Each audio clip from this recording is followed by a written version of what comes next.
Today is I'm going to show you how I cook my own baked macaroni. It's a Filipino version. So of course we have the ingredients, the chopped garlic and chopped white onion, and of course yung ground beef and yung tomato sauce and nor beef cubes and chopped bell pepper, and of course yung mozzarella cheese and cheddar cheese, and of course we also need some vegetable oil. So first is we're going to put our garlic,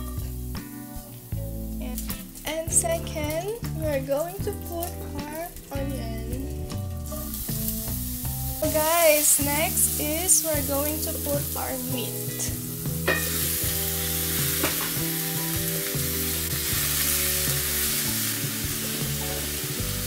And I think I'm going to put more extra meat because I like more meat. So next po is we are going to put some one half teaspoon of nor cubes. So we have to cook it well, and then after that we have to put our tomato sauce. And next is, guys, we have to put our pepper. And of course, lastly is we have to put now our tomato sauce. Oh my god. Tapos na yung sauce natin is already cooked and already reduced. And next is we're going to put some cheese para maging extra cheesy siya.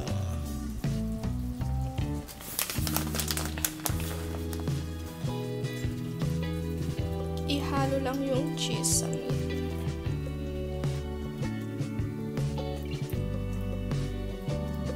Wait ako nito para makuha natin yung elbow macaroni natin. Ang lalagyan ko sa dun sa ilalim.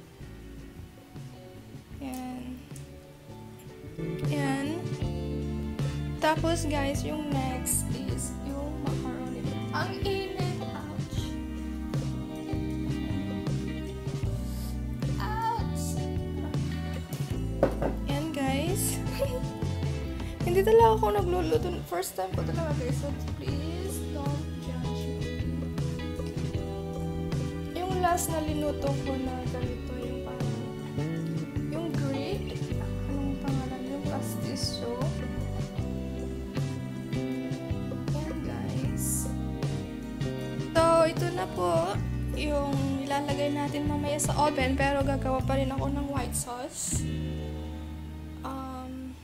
I think for me it's not so cheesy, so what I'm going to do is I have more extra cheese with me and I have more extra cheeses. So I'm going to do is I have to put more cheese on top. Yan, ganyan, tapos ihahalo ko sila.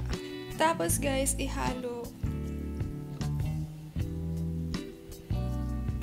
Yan guys, the reason why I put like that kasi para pag nasa oven, doon na talaga siya mag-melt.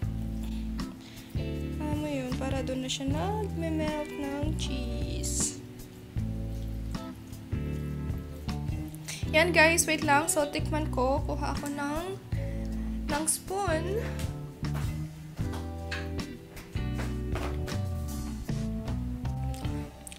Guys, ang sarap, daming cheese. So guys, I forgot to put my bell pepper. Guys, ang sarap ay maraming cheese. Oh my god. So, I'm planning to put more cheese on it para mas extra yummy. And, so, haluin lang ulit, guys. Inagay sa oven, dun na siya mamamelt. Dun na siya mag-melt. Diba, ino-open pa naman to. So, guys, gagawa lang ako ng white sauce para ilalagay naman natin dyan sa top. Para hindi ganito yung kakalabasan nito. Or paano kaya kung yung mozzarella na lang? Linagay ko lang yung extra sauce ng meat natin sa on top.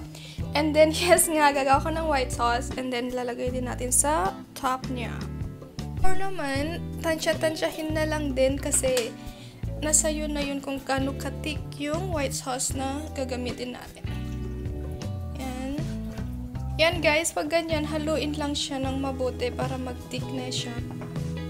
Yan, medyo nagtitik na po siya. Pag ganyan na po, is low heat or medyo patayin na ng konti. I want more milk. Lagyan ko pa rin siya ng milk. Yan, put some nutmeg. Yan. So, konti lang. Probably yung ganun lang, ganyan. Pangpalasa lang ng konti. At ilalagay na natin yung mozzarella cheese natin. I wanna use this kasi para maging para maging sticky siya. Yan. Yan guys, tapos na yung cheese, yung white sauce natin. So ilalagay na natin sa guys. So lagyan ko din ulit ng cheese sa top. Yung konti lang para ganyan. Tapos, ilagay na natin yung white sauce natin. Wait lang. Hindi ata kasya yung wala nang paglalagyan. So, nasobrahan ata ko sa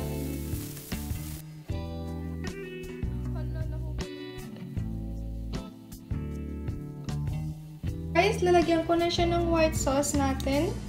And then, linagyan ko na din siya ng cheese sa top. And then, ilalagay lang natin sa oven. Okay, so, ito na yung finished product natin.